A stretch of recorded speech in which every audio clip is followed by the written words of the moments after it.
Take a look in on the AFC Championship game, the game that started the Festivus of football, as Joe Burrow and the upstart Bengals, a heavy underdog, looking to slow down Patrick Mahomes and the Chiefs.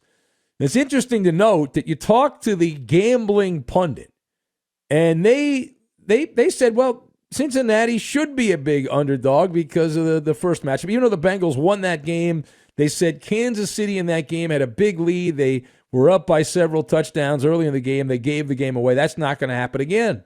That was the argument. That was the rationale, that the Chiefs blew a big lead in Cincinnati. The chances of them blowing a big lead again were slim to none, and Slim had left the building. So win in the prize, an all-expense-paid trip to the Super Bowl. Were you watching? Well, maybe not. Maybe you missed it. Evan McPherson, Captain Clutch, the hero of the Bengals in the postseason, the kicker, the idiot kicker. He hasn't missed yet. I believe he's made, 12 field goals. Booted a 31-yard field goal with 9:22 remaining on the clock in overtime, but the clock would stop for good as the Bengals did it. For the second time in a month, they fall behind big and storm all the way back. They trailed 21-3, and to the dismay of many freezing fans in Kansas City, it was Cincinnati with a 27-24 victory.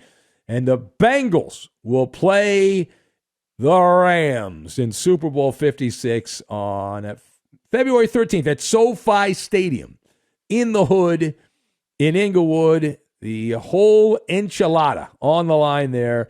But that's down the line. Before we look ahead to the Super Bowl, we must look back at what happened in the AFC Championship game.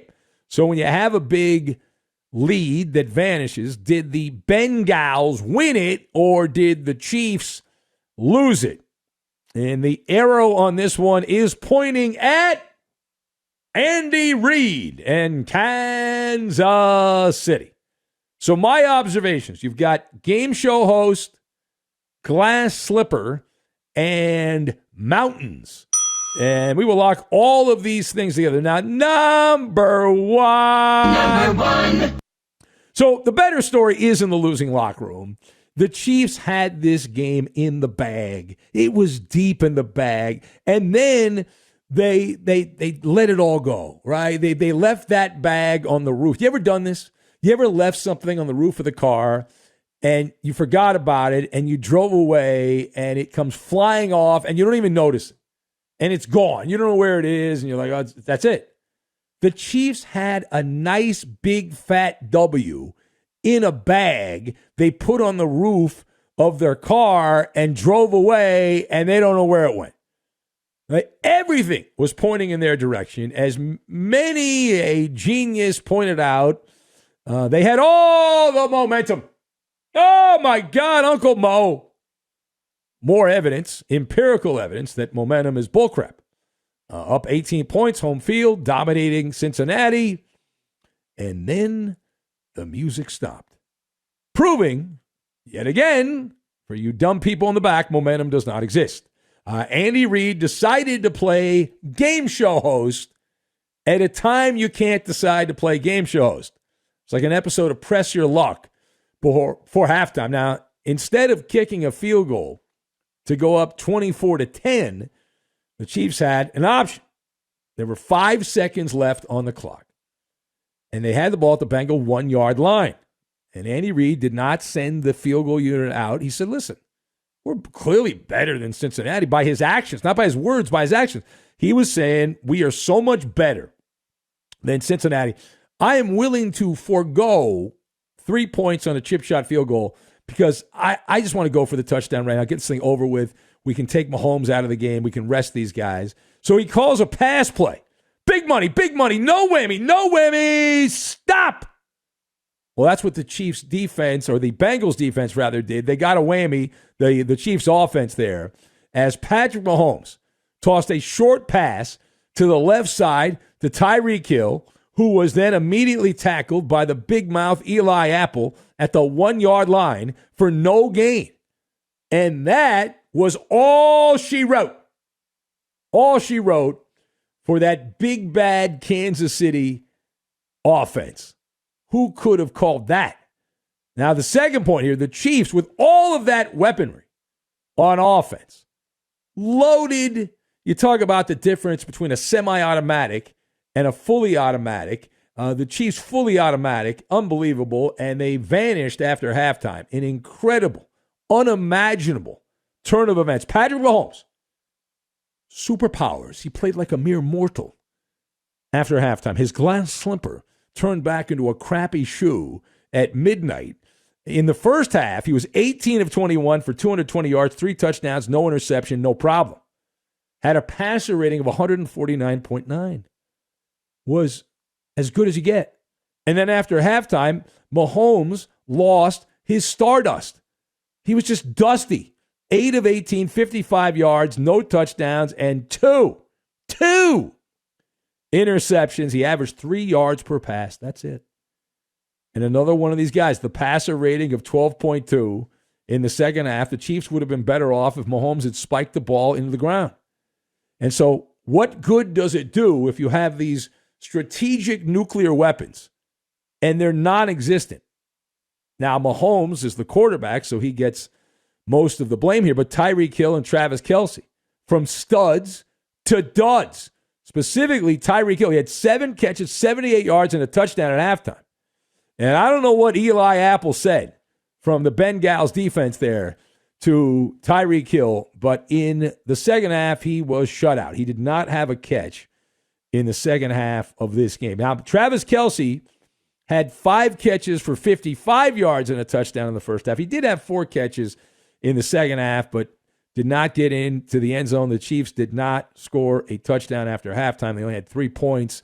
And so was it a heroic defense by the Cincinnati defenders? I wouldn't go that far.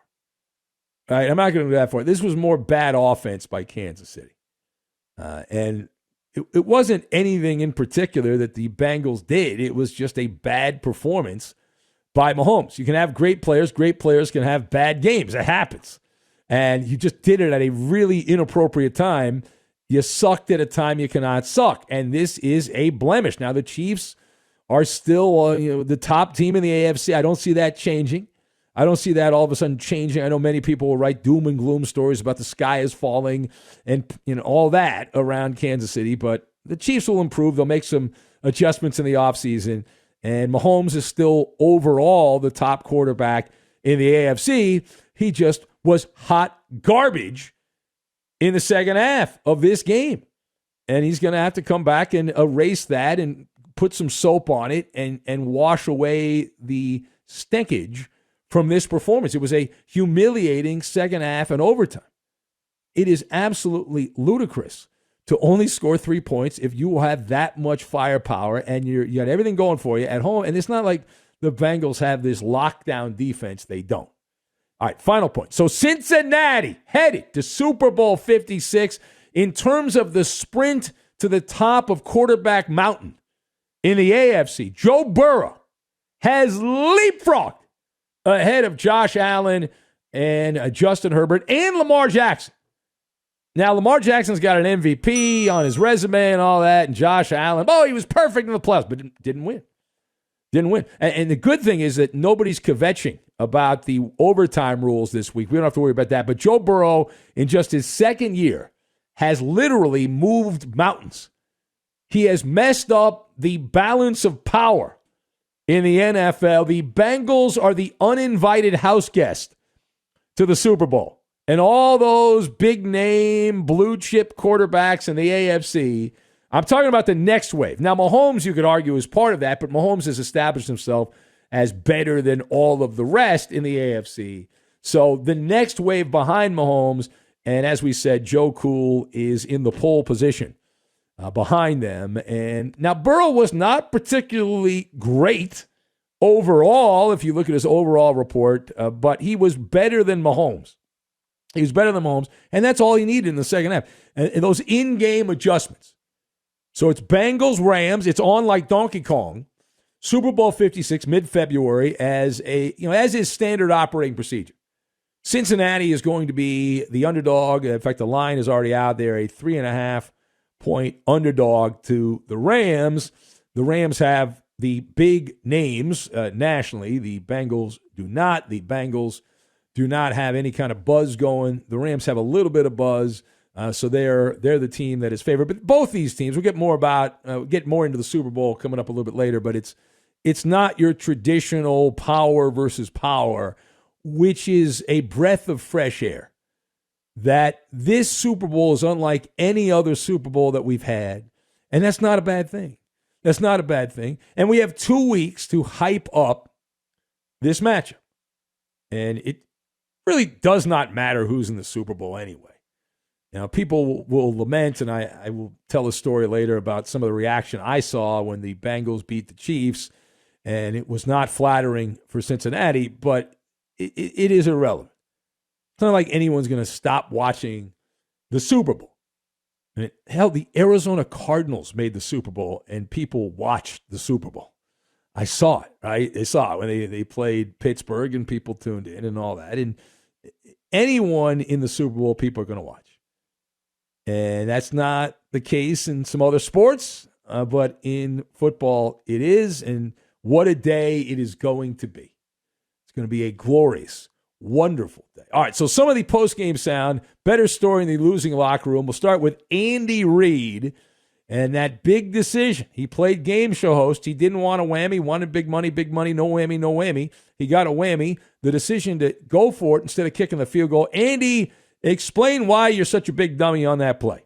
I was hoping we could get the ball in the end zone. I probably gave him the wrong play, first of all. So to start with, I could have given him something better than that, where the play was open in the end zone, and then we wouldn't have to go through that. I'll take responsibility for that one out. All right, look at that. See, that's all great coaches. They all have to say the same thing. The players screw up. No, seriously. All great coaches. The players screw up, and that was my fault. Yeah. No, you weren't out there playing. All right, here's more. Here's Mahomes. Now, Mahomes, who was really stinky in the second half, very unlike Patrick Mahomes. And then he had the big boo-boo in the overtime period there that set the Bengals up on easy street. The interception in overtime. Here is the aforementioned Patrick Mahomes. Here's Andy Reid on Mahomes and the decision at the end of the game. Yeah, listen, I mean, Patrick's a great player, so he was trying to make a play. Like I said, I've got to do a better job of giving him things that he can make plays with, so I can do a lot better in that area. Yeah. Again, he's trying to protect, like a protective parent. That was all on Mahomes. That wasn't on anybody else. That was on Mahomes. All right, now, from the man himself, Patrick Mahomes, you got the annoying girlfriend. Check. You got the really annoying brother that everyone hates. Just a punk. Now you're out of the playoffs. Mahomes, talk about this, what happened here for the Chiefs, and he talks about the game plan. And remember, Andy Reid tried to blame himself and the coaching staff, while Mahomes says, nah, I'll have none of that. They had a good game plan. They were doing this a lot of similar stuff in the first half. We were just executing at a higher level, and they stayed with it. They fought. I mean, that's a good football team, but it takes a lot of fight to stay in a game whenever you're down like that. But I mean, I got to be better. I mean, when you're up 21-3 at one point in the game, you can't lose it. And I put that on myself. Yes. Okay. As you should. You were terrible. You got the contract. You can say I sucked. All right. Here's one more from Patrick Mahomes here, and that last drive, the aforementioned interception, the backbreaker. That was from the top rope, as Cincinnati knew at that moment. They had the game in their hand. Here is Mahomes. What the F went on with you? But I just gave my guy a chance, and I mean, it got tipped. Good play by one safety, and it fell right into the other dude's hands. I would have done it again. I mean, whenever you have a guy like Tyreek running and he has to step on someone, give him a chance to make a play. And I'll say like 8 times out of 10, he makes that catch. And didn't work for us today, but I mean, that's a play that I would go to again if I had a chance. Okay, so you would throw the interception again. Good, outstanding. We now know he would do the same thing again, and it cost his team